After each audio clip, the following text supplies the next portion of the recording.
श्रीदुर्गायै नमः। श्रीदुर्गाष्टोत्तरशतनामस्तोत्रम्। ईश्वर उवाच शतनाम प्रवक्ष्यामि शृणुष्व कमलानने। यस्य प्रसादमात्रेण दुर्गा प्रीता भवेत् सती। ॐ सती साध्वी भवकीता भवानी भवमोचनी। आर्या दुर्गा जया चाद्या त्रिनेत्रा शूलधारिणी। पिनाकधारिणी चित्रा चण्डघण्टा महातपा।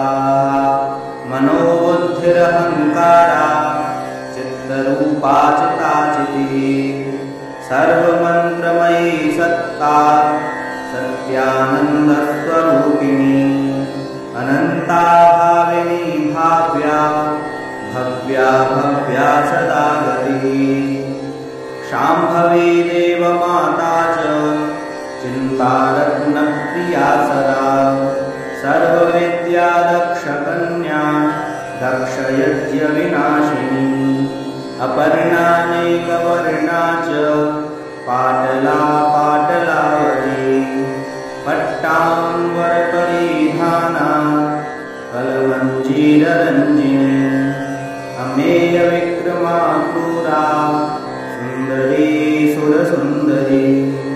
वनदुर्गा च मातङ्गी मतङ्गमुनिपूजिता। ब्राह्मी माहेश्वरी चैन्द्री कौमारी वैष्णवी तथा। चामुण्डा चैव वाराही लक्ष्मीश्च पुरुषाकृतिः। विमलोत्कर्षिणी ज्ञाना प्रिया नित्या च बुद्धिदा। बहुला बहुलप्रेमा सर्ववाहनवाहना। निशुम्भशुम्भहननी महिषासुरमर्दिनी। मधुकैटभहन्त्री च चण्डमुण्डविनाशिनी। सर्वासुरविनाशा च सर्वदानवघातिनी।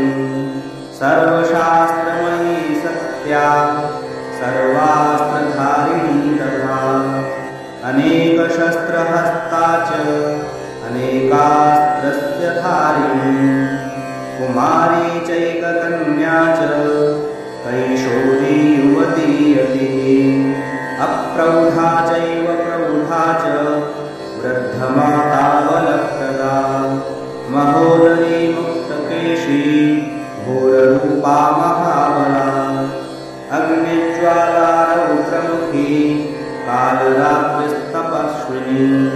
नारायणी भद्रकाली विष्णुमाया जलोदरी। शिवदूती कराली च अनन्ता परमेश्वरी। कात्यायनी च सावित्री प्रत्यक्षा ब्रह्मवादिनी। य इदं प्रपठे नित्यं दुर्गानामशताष्टकम्। नासाध्यं विद्यते देवी त्रिषु लोकेषु पार्वती। धनं धान्यं सुतं जायां भयं हस्तिनमेव च। चतुर्वर्गं तथा चान्ते लभे मुक्तिं च शाश्वतीं। कुमारीं पूजयित्वा तु ध्यात्वा देवीं सुरेश्वरीं। पूजयेत् परया भक्त्या पठेन्नाम शताष्टकम्। तस्य सिद्धिर्भवेत् देवी सर्वैः सुरवरैरपि। राजानो दासतां यान्ति राज्यश्रियमवाप्नुयात्। गोरोचनालङ्कृतकुङ्कुमेन सिन्दूरकर्पूरमधुत्रयेण। विधित्ययन्त्रं विधिना विधिज्यो भवेत् सदा धारयते पुरारिः। भौमावास्यानशामग्रे चन्द्रे शतविक्षां कृते। विलिख्य प्रपठेत् स्तोत्रम् स भवेत् सम्पदां पदम्।